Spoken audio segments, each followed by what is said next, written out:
Hello, Russ. Thanks for joining us again. Well, absolutely. It's my pleasure to be with you. Thanks for sharing the amazing research you've done on the Shroud of Turin. Here's the million-dollar question. How did the 3D image appear on the Shroud of Turin? Many Shroud researchers believe the 3D image was created by the resurrection of Jesus passing through the cloth. Well, I can't say that it can only be created by the resurrection of Jesus because, I mean, that's kind of a singular event, and it's nothing that we can replicate in a laboratory. So I think that that's really kind of a hypothetical. But certainly, I think it's important to look at the shroud in terms of what it is and what it isn't. And it's as I always tell people, either the shroud is the authentic burial shroud of Jesus, or it's not. And if it's not, then it must be the work of some human effort. It must be the work of an artist in some way, shape, or form. And so when you're exploring it from that standpoint, it's like, when you're trying to figure out what it is.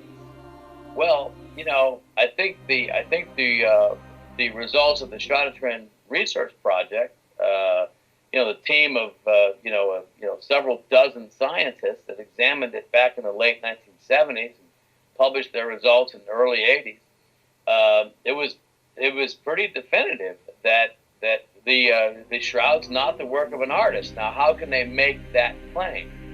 Well, because there are no artistic substances on the cloth to account for the image. There is no visible trace of paint, ink, dye, pigmentation, stain.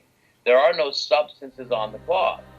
And then in addition to that, when you really have two sets of images. You have this inexplicable image of the man himself, but then you also have a whole pattern of blood stain. Well, is the blood just paint, or is it blood from an animal, or is it human blood? And more than that, is it blood from wounds? And so, I mean, and I always tell people this too, here we have, this team, massive team of scientists, 5 days and nights, hands-on with this cloth, 120 hours, 70 crates of gear, weighing over 10 tons from about a dozen different laboratories. And I'm saying, it can't be that hard to figure out whether something's the work of an artist or not. I mean, really, if this was a Rembrandt or a Van Gogh or a Monet, all you need is just a little magnifying glass, and you'll be able to figure that out, instantaneously. Of course, it's art. It's but for some reason, the shroud stands alone as this inexplicable artifact that is clearly not the work of an artist. And in fact, if it is the work of human endeavor, it's not art.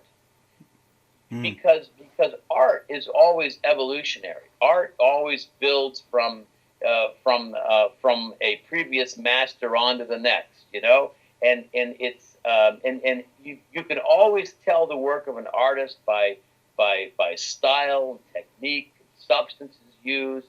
Any art expert can identify the art of any of the great masters, and so it's clearly not an artwork.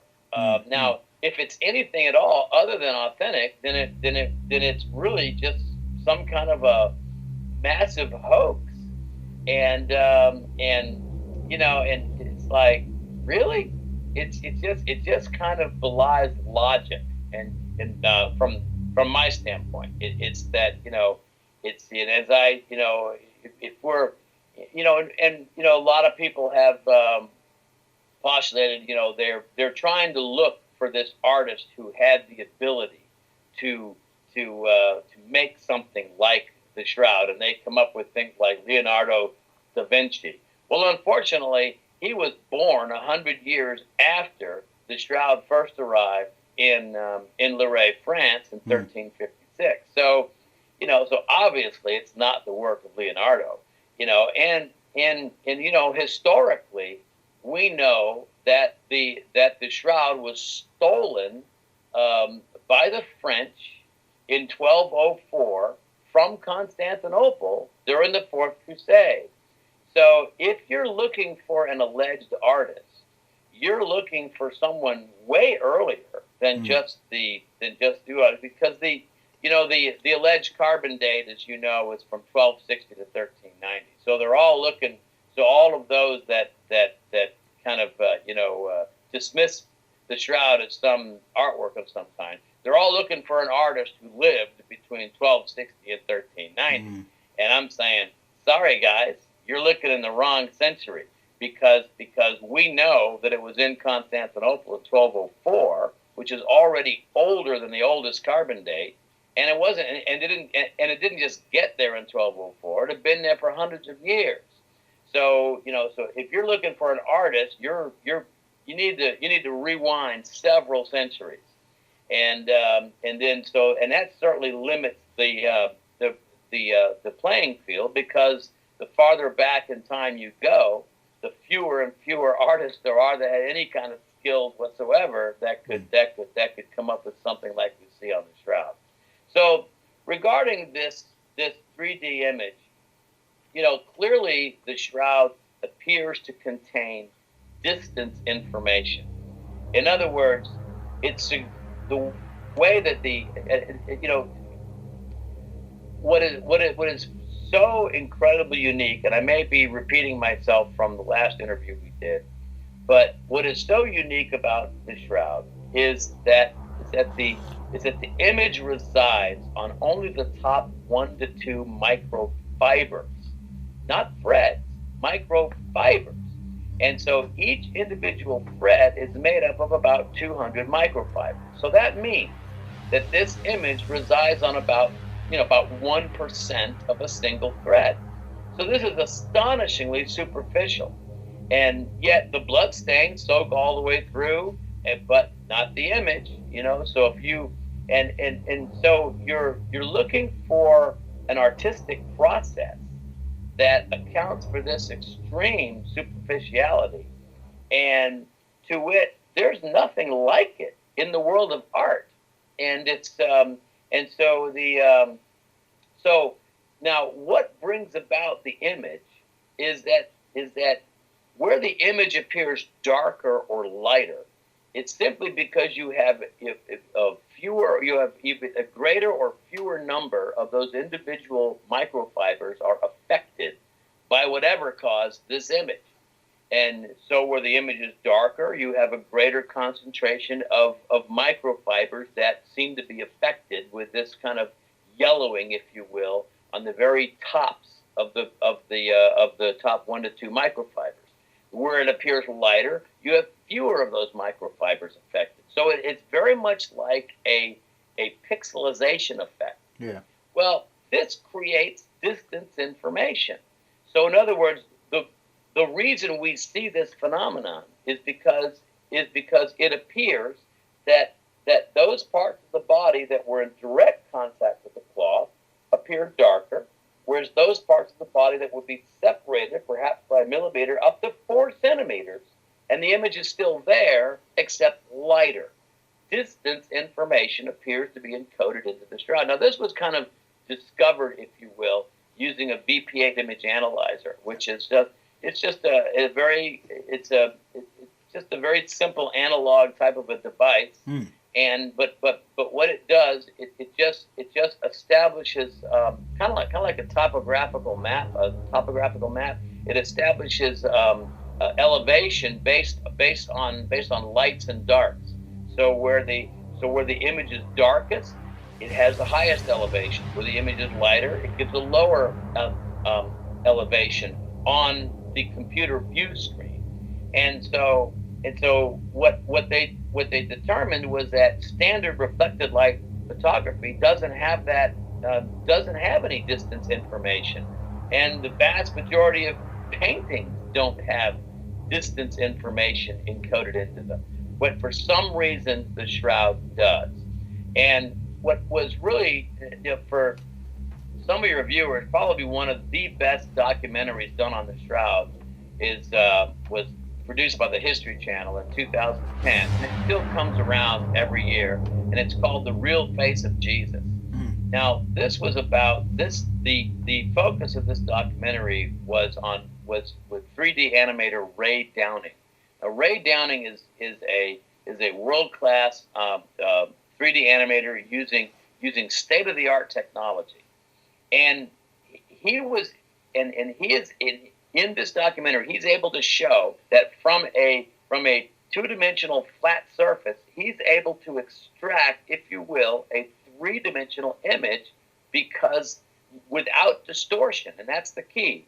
He's able to extract this image without any kind of a distortion because the data or the information is there in the cloth. What's intriguing is that Ray Downing has a lot of questions. He's not totally convinced that the Shroud is authentic, but he's convinced that there's something very unique and unusual about the Shroud because of this distance information that is clearly encoded. And you have to think about, okay, well, how did some artists do this? You know, I mean, 1,000 years ago or more. And so again, this is just one of the arguments that suggests that, that the Shroud, in my view, I always say this, I don't know if the Shroud's authentic or not. I just think it could be. And this is one of the reasons why I think it could be. And because of this very unique, distance information. In fact, Dr. John Jackson, the theoretical physicist, he was one of the founders of the Shroud Project. He'll tell you very clearly that there appears to be a mathematical gradient kind of where that kind of maps, that kind of correlates with what's called body to cloth distance. And so it's almost a mathematical draping formula. So what he's convinced that this information demonstrates that this cloth has wrapped, at the very least, a three-dimensional human form. And, in my view, add the bloodstains, and you're talking about it wrapped a corpse. The question is, whose corpse is it? Does the VP8 image analyzer prove the image is a 3D image? Well, it certainly confirms that it has 3D qualities. I think, some people will say that the Shroud even has holographic qualities. I think there's a lot of questions about that. I don't know that it's a holograph or a hologram, but it certainly has some very unusual properties that you certainly don't see in typical artwork. One of the theories that's circulating now, popularized by a art historian, is that he believes that the Shroud is a 14th century Easter prop, and he believes that the Shroud is nothing more than a painting, but over the course of centuries, all the paint has flaked off, and what's left is just a shadow. And so in years past, the image was much darker because there was paint on the cloth, according to him. Well, I think this is a ludicrous notion because there's absolutely no trace of any substances, and to me, I think it's a very big stretch to suggest that the Shroud was originally a painting, and now there's absolutely no trace of any paint particles remaining. I think that's a tall tale, and and secondly, we have copies of the Shroud that were painted, and all the way, because remember, this is before photography. If you wanted a copy for your church or cathedral, you had to have it painted, and so there were many painted copies of the Shroud, and there's over 50 of them, and there are over 50 documented copies that were actually placed onto the surface of the shroud itself, and then authenticated by the bishop, with a signed document that this copy has touched the original, and so now the copy becomes a relic because it has touched the original, and so certainly but in many of these copies, they show the image as being very faint. So clearly, the image on the shroud has been faint for centuries. So, anyways, I'm just kind of taking the opposing view of kind of more of a more recent theory, and because which I don't place a lot of stock in myself. Last week you told us there was evidence that the blood on the shroud came first and then the 3D image. Certainly, I think Stirp was pretty clear in their determination that there doesn't appear to be any image under the blood. So, which tells you then, or at least suggests, that the blood was on the cloth first, then came the image. Now, nobody knows when the image came. All we know is that it was after the blood, and so which is kind of intriguing because in the order of events, Good Friday followed by Easter Sunday, so that kind of makes sense if it's authentic. But as I may have said last time, it doesn't make any sense if it's the work of an artist, because every artistic attempt, even recent ones, they to kind of show how some alleged medieval artist crafted the shroud, and they used it, and there's a half a dozen or more, all using different techniques, but they all make the same mistake. Is that they create their image and then they just paint the blood where it's supposed to go. No. Blood first, then image. So in order to fully replicate the shroud, you have to craft your pattern of bloodstains first, and then somehow create your image around those bloodstains. Because otherwise, if you don't do that, you have not replicated what we see on the shroud. So if the blood appeared before the 3D image, then the 3D image must prove the resurrection of Jesus passing through the cloth. It certainly suggests that. It certainly implies that. It's nothing that we can prove, from any definitive standpoint. But again, I always tell people all the time. Listen, the shroud is. We can never prove definitively that the Shroud of Turin is in fact the burial shroud of Jesus. We can't, because we don't have the DNA of Jesus to match it up with something we might extract from the shroud. And even DNA. Now we're pretty certain that the DNA that we did extract in 1995 is probably belongs to the man who was in that shroud, because that DNA was taken from a blood sample. Excuse me. But even so, there's no guarantee that blood belongs to Jesus, because again, we don't have the DNA of Jesus to make a match. So I always come back and just always come back and say, listen, in my view, the preponderance of evidence would indicate that the shroud is most likely authentic, but it's nothing that you can say with 100% certainty, and I don't think we'll ever get there, and that's fine by me, because I don't think I don't think the shroud was meant to be a substitute for faith. I think the shroud just points the way. It points people in the right direction, and it's and clearly the shroud means different things to different people, and I think that's I personally wouldn't want it to be definitively proven to be the burial shroud of Jesus, because then you have people running around with T-shirts with a picture of the shroud saying, "I told you so." Well, you don't want that either.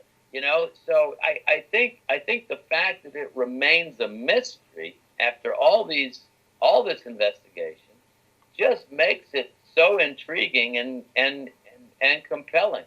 Um, you know, um, you know, I think the shroud remaining a mystery is one of its most um, makes it so profoundly interesting. Yeah, yeah. Russ, it seems to me God reveals a great deal of the evidence to prove and confirm his word, but at the same time may or seem to hold back some evidence. As Jesus told us about this, he desires us to have some amount of faith, which is the size of a mustard seed. But Right, as we said last week, there's two things on that Shroud of Turin that prove it's got to be Jesus: the crown of thorns and the spear wound. right. No one else had that in the whole of history. So how can they say it's Yeah, somebody else? certainly when you um, when you get to the process of you know, you ask that question. Well, who is the man? I you say, well, thousands of people were crucified. How do you know it's Jesus? And it's well, you know, you can't answer it from a from a DNA standpoint, but forensically, you can look at this body and know that if this is the image of a real human being who died from these wounds, it's Jesus, Yeah, because there's nobody else in history that sustained all of these wounds as we see on the shroud. Crown of thorns, a singular mockery for the man who claimed to be king of the Jews. How many people claim to be king of the Jews? none. Only one, as far as I know. And then you have, severely scourged. Why was he scourged so badly? Because Pontius Pilate didn't think he was guilty of a crime worthy of capital punishment. He didn't want to kill him. And we talked about this last week, so I don't want to be redundant. But and then you have, obviously nail wounds in the wrist, nail wounds in the feet, a wound in the side because he was already dead. But the most singular anomaly, it may be as significant as the crown of thorns, is the fact that you have a man who was crucified. That means he died a criminal death. Okay? And yet he's wrapped in a very expensive linen shroud. And the scripture says Joseph of Arimathea, a rich man, purchased a fine linen shroud.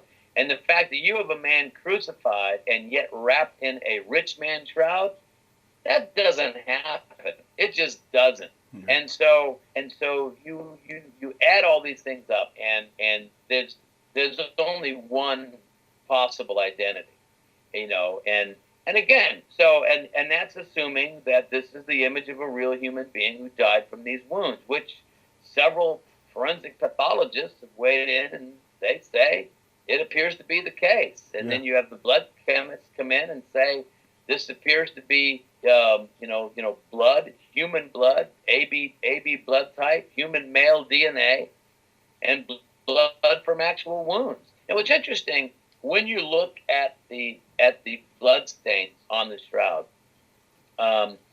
they've done a lot of experiments in this area, and what we see on the shroud is not whole blood. It's not painted blood. It's literally called the exudate of actual wounds. Now, if you had, let me put my arm up here. If you just put fresh blood on your arm, right, fresh blood, and lay a cloth against it, a sample linen cloth against it, all that's going to happen is that it's going to soak into the cloth and smear everywhere. Yeah. That's not what we see on the shroud. What we see on the shroud is blood that is not completely dry and not completely wet. It's in this in-between state where it's almost in the process of kind of congealing, if you will. And so that's what we see on the shroud. Yeah. And so when you see this pattern of blood stains, this is why the blood chemists and the pathologists have said, what they say, that this appears to be the image of a real human being who died from these wounds. So Yeah. the Russ, can I just mention something about them bloodstains? When I was making my Shroud film some years ago, I added the red markings directly over each and every bloodstain on the Shroud image, which is consistent with the 40 lashes and around 120 scourge marks on the front and back of the body by a three-pronged whip. Experts who studied the Shroud agree the Romans always gave 39 to 40 lashes. Again, this is forensically accurate.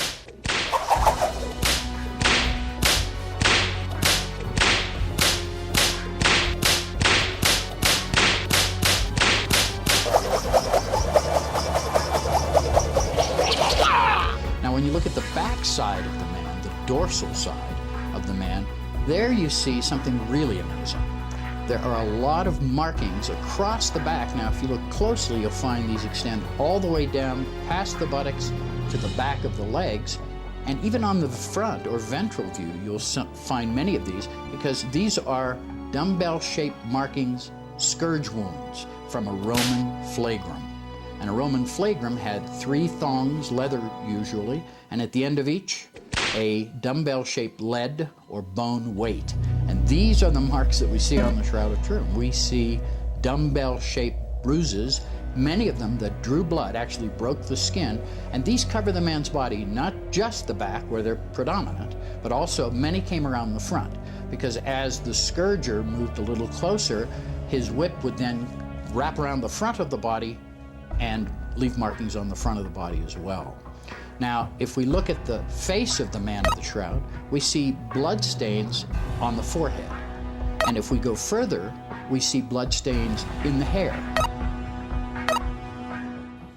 No, I agree. I mean, there is a great deal of accuracy and realism with the Shroud, and but again, I always come back to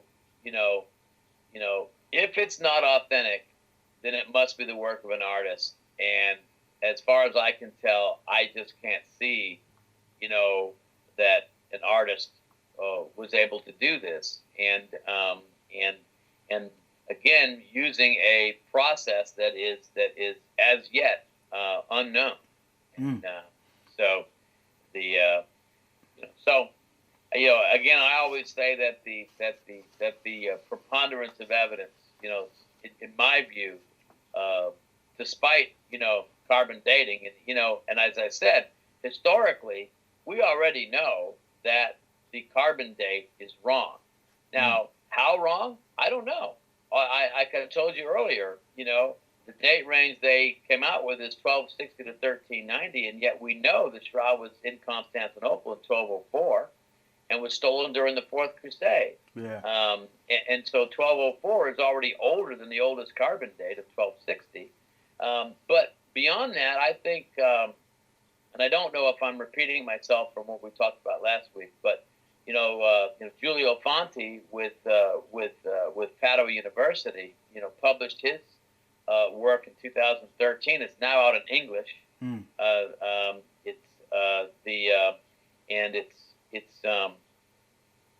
He did I guess here we are. We're 27 years past carbon dating, and there's been no attempt to date it again. And so if if we feel that there's something wrong with that one sample that was taken from the outside corner edge, exactly where it had been held and handled hundreds of times over the centuries, and Dr. Ray Rogers feels that it's the result of some kind of a medieval reweave or some kind of repair of some kind, which it could very well be. But having said that, that doesn't prove it's first century. And it's now what Giulio Fanti did. He began collecting samples of other linens of a known age, about a dozen different linen samples from the current era, 1,000 years ago, 2,000 years ago, a piece of one of the Masada cloth, all the way back to 5,000 years ago, a piece of an Egyptian mummy cloth, and 12 samples total. And he began to assess them chemically and mechanically, and to get and looking at the and trying to determine a predictable rate of chemical and mechanical decay over time. Okay, and once he established a kind of plot line of predictable chemical and mechanical decay, then he had some fiber samples from the shroud. He assesses the chemical and mechanical the decay present in the shroud fibers, and lo and behold, they assign a date range of 280 BC to 220 AD. This is a 500-year range with first century right in the middle. So now you have to ask, well, who's right and who's wrong? Because clearly we already know that the carbon date is wrong. We just don't know how wrong. But what Fonte has revealed is that, according to his research, looking at comparative chemical and mechanical decay, maybe the shroud could be first century after all. And so, with that in mind, that again speaks to the probable authenticity of the shroud. Yeah. Russ, I find it most interesting is the fact of what looks like a lead ball at the end of each blood stain when you zoom in on the blood markings.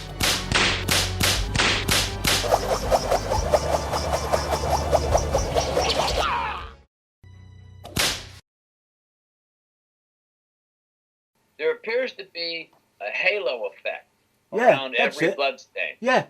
And this is from the separation of blood and blood serum, where when the blood gets on the skin, the actual red blood, or the part of the blood that's red will kind of contract, leaving a kind of a little halo effect from the blood serum around each blood stain, and we see that on the scourge marks all across the back. Yeah.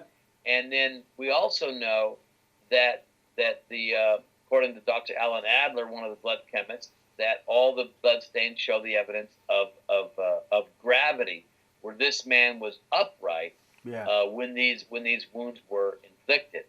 And so in these halo in this halo that is around each scourge mark or around each blood mark, it is the thickest at the bottom because of gravity. Yeah. And so and this is really something that's only usually visible in ultraviolet light. Yeah. And so again, I always am intrigued. When I'm wrapping up a presentation, I'll start talking about why has God preserved this shroud all these centuries, revealed it through science and technology and photography through the course of the 20th century, and here we are in the 21st century, and here we are in a century where we communicate more with images than we do with words. Yeah. And it makes me wonder whether the shroud was preserved for this time in human history, at a very time in which, you think of all of our devices that are all image driven, our iPads and our iPhones and our laptops and our computers and our TVs, and everything is based on images. And so I just think it's intriguing that maybe the shroud, I'm sure it spoke to all generations, but it certainly speaks very loudly to this generation. Definitely. Some people write to me and they tell me that there's loads of shrouds, but isn't there? What about this Sudarium of Oviedo? Doesn't that confirm? Can we touch on that one? What is that? Well, there are. Let's deal with your first question. There are numerous shrouds that can be found in various tombs in mostly Egyptian, there are in probably other cultures, there are 75 shrouds in the Museum of Cairo that date back to the 2nd century, and interestingly, they all have large swirling stains of decomposition with the body decomposed through the cloth. No 3D image. Yet there's no stains of decomposition on the Shroud of Turin. What's interesting is that you rarely ever find a burial shroud in a Jewish tomb, and the reason is that there was a period of over 400 years in which the Jews used ossuaries. Now, and if you can imagine, if you had a family tomb, and what would have happened to Jesus if he had died a normal death and didn't rise from the dead? They would have gone back into that tomb about a year later, and the body would have been completely decomposed. They would have taken the bones and put them into a limestone box about the size of an ice cooler, and then they would have etched on the outside of that ossuary whose bones these belonged to. And then they would have stacked these boxes up inside that tomb. Yeah. And so you could have multiple people buried in this tomb, but their bones are in these ossuaries. Yeah. And so what they would have discarded, probably burned the linen shroud itself, because it's unclean. It's been it's all decomposed anyways. And that's why we never find burial shrouds in like other Jewish tombs, because of their use of ossuaries. And I thought it was really funny. They a couple of years ago, one of these archaeologists did find a shroud in the Jewish tomb, and they noticed that the manufacture of the cloth was a very plain 1-to-1 pattern weave, and it says, "Aha! See, the Shroud of Turin can't be real because it's not the same manufacturer." And it's like, and it was the most insane argument ever, because the scripture makes it very clear. It's very clear to point out that Joseph of Arimathea, a rich man, purchased a fine linen cloth. Yeah. And so obviously, the shroud of Jesus is going to be distinctive and different from just a ordinary plain linen shroud that might have been used by common ordinary people. And it's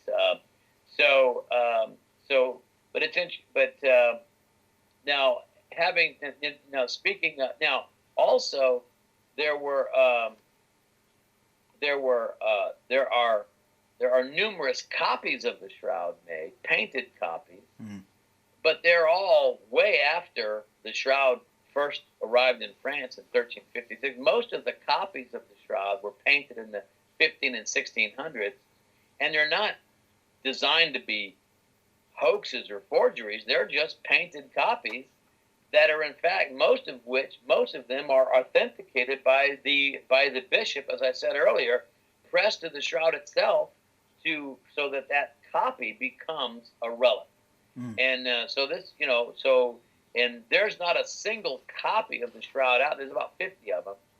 Every single one of them is an obvious artwork. They're all, they obviously have paint on them. It's very clear to see. A lot of them are made with like vermilion paint, which is a very dark paint, and but different substances. But clearly, they are works of art.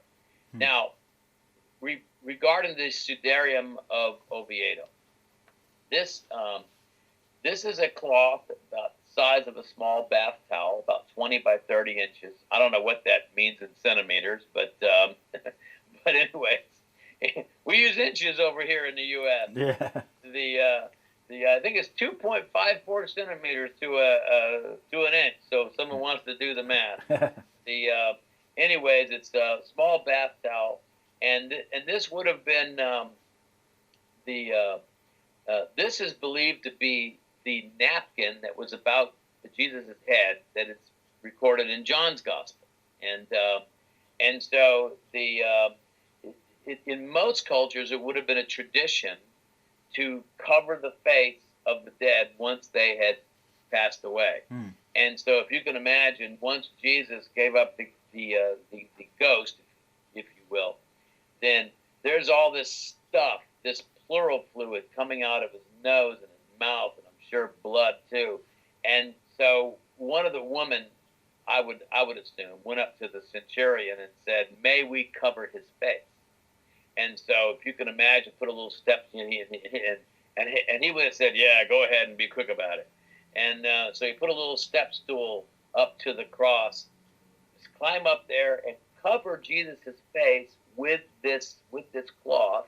And now they're waiting. They're waiting for Joseph of Arimathea to come back with permission from Pontius Pilate, along with the Roman soldiers, to give, to officially release the body of Jesus into Joseph's hands so that he could bury him in his own tomb. And it's this cloth would have remained on Jesus' face until they got him to the tomb. And once they got him to the tomb, this cloth would have been taken away off the face, rolled up and placed next to the body, because this cloth, the only cloth that would have been permitted to be on his face, if they had it, would have been the Jewish talit, or the prayer cloth.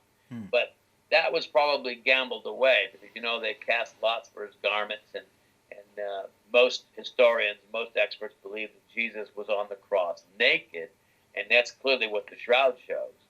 It's and so this cloth would have been covered with just blood or pleural fluid. They would not have left that on his face, and so they would have placed that next to the body, and then folded the shroud over him lengthwise.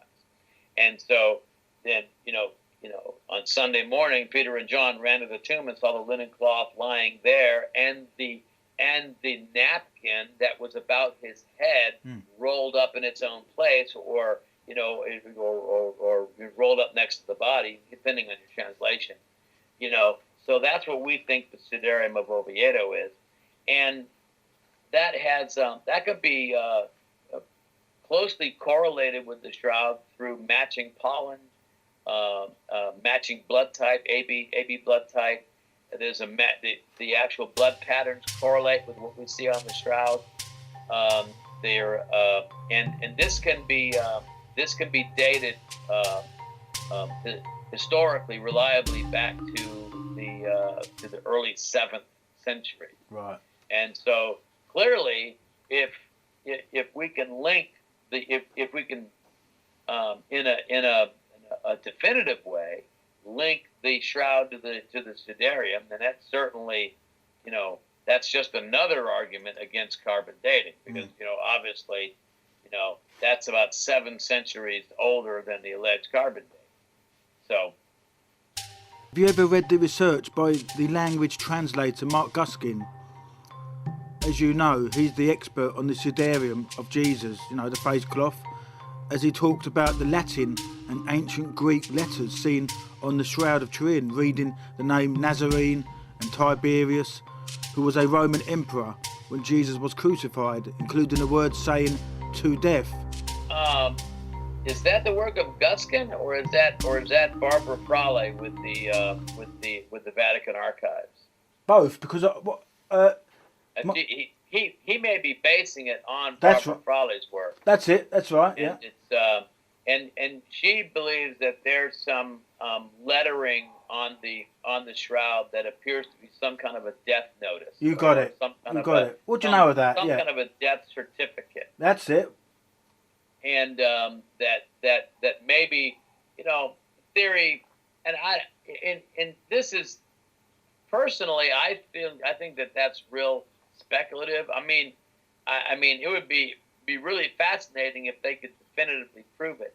But the fact that it's there's a lot of people that don't put a lot of credit in that, because it's a little bit like a kind of like a Rorschach test, where it's you have these very faint, obscure patterns, and maybe it matches up with this lettering, but maybe not. So I don't know that that's real definitive. Right. I'd have to check into that a little bit further, because maybe they've done some more work on that, and it's I think it's intriguing, no doubt.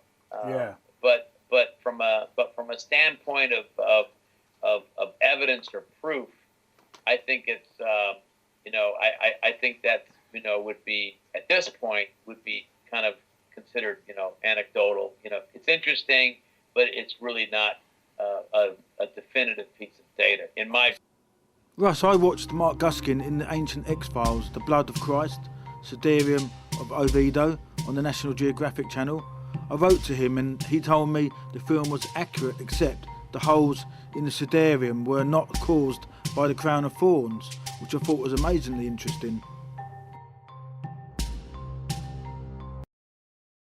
I'd love to watch it, because I've interviewed Mark myself, and of course his big a point of expertise is with the Sudarium of Oviedo. I mean, he's done a massive amount of work on the Sudarium, and I'm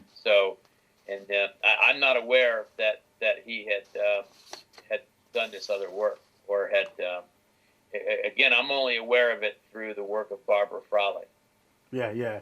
Have you ever read the interesting article by Chuck Missler called A Quantum Hologram of Christ's Resurrection?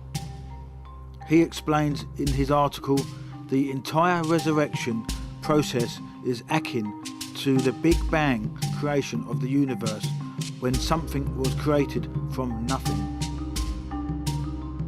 I have not, but clearly, from a creation standpoint, God called light out of darkness twice. He called light out of darkness at the moment of creation, eons ago, and then he called light out of darkness a second time through the resurrection. And so it's almost like the resurrection of Jesus is almost a form of recreation, if you will. Is that because let's face it, prior to Jesus, there was like no way out. I mean, we were going to die, go into the grave, and that's it. Yeah. But because of the resurrection of Jesus, we all have the promise of everlasting life, and that's new, and that is a massive achievement and accomplishment on behalf of Jesus for us. Yeah, definitely, yeah. Okay, now some questions that have been put forward to ask you, Russ. Why do you believe the 1988 carbon dating results may have been skewed? Well, I've already stated that previously. I mean, we just don't know. Reweave, some kind of medieval repair, contamination. Could have been, who knows? There's a lot of talk about neutron flux. I mean, it's if this cloth was subjected to this singularity of the resurrection, we have no idea what kind of energy was released. That's possible. I mean, there's any number of things that could be, but we all know the fact that they violated the sampling protocol, and one sample from the outside corner with no other place to compare it against, we're never going to know. No. Okay, another quick one here. Does your faith depend on the authenticity of the shroud? I'm sure you've already answered that anyway. Oh, no. I mean, from me, the shroud just merely supports what I already believe. I say I think it just points the way. It's I like what Father Peter Rinaldi, who is the president and founder of the Holy Shroud Guild here in America, all the way back in the 1950s. He passed away many years ago, but he would always say that you can't leave someone at the linen. You must take them through the linen to the Lord. Brilliant. Through the linen to the Lord. Yeah, excellent. And I think that's a really a great way of looking at it. And I know full well that the shroud and the witness of the shroud has led thousands, if not millions, of people to the Lord. Yeah, excellent. Yeah. Do you think there should be improvements in the realm of shroud studies, given that Rome has ignored petitions? Well, I think now that we're past this last exhibition that was, just got over with back in June, it's very possible that Pope Francis could authorize more tests. I understand he has a master's degree in chemistry, so he's a man of the sciences. So who knows? I do not know of anything that is planned at the moment. But even if they took that shroud out of that box, surely they can't do any more tests on it, because isn't it true that the chemicals have destroyed all DNA? Oh, I don't know that that's true. I mean, there's some belief that the box it's in was coated with a chemical called thymol, and there's some belief that there may be some interaction. I think you just have to do some testing on the shroud to see if there is any impact from the thymol, and that's all you can really do. I don't think we can assume that we can't do any more tests on it. I think we need to get in there and see what we can do. And plus, the shroud was restored, as they say, in 2002, and vacuumed and all that stuff, and all of the debris from the restoration in 2002, all that is still maintained in these stainless steel vials, and so some additional testing could be done on that material as well. That's interesting. Yeah. Last and final question. Do you think the image on the shroud is a message for us? And if yes, what is it? Well, Jesus said, when he was right before he raised Lazarus from the dead, he was speaking to Mary and Martha, and he said to them, he says, I am the resurrection and the life. Though a man die, or he who believes that, though he may die, yet he shall live. Do you believe this? So I think the message of the shroud is the message of the resurrection, and it is this silent witness to our age and to all ages, come unto me, all ye who are heavy laden, and I will give you rest. And all of the wounds that he sustained, everything you see there was, he did that for us. That was the consequence of him bearing our judgment, bearing our sins, are on that linen cloth, and because he took all of our judgment upon himself, that means that we can be freely forgiven, so that's the message of the shroud. It's the message of this profound act of love and forgiveness, and it's clearly demonstrated. For God so loved the world that he gave his only begotten Son. Absolutely. Whosoever believes in him shall not perish, but shall have everlasting life. And so this is the greatest gift that could be given to humanity is a means to be forgiven of sins past, present, and future, and the gates of heaven are open wide through him. Excellent. Yep. I totally agree, Russ. Well, Russ, thanks very much for that again. All right. Well, thank you, Simon.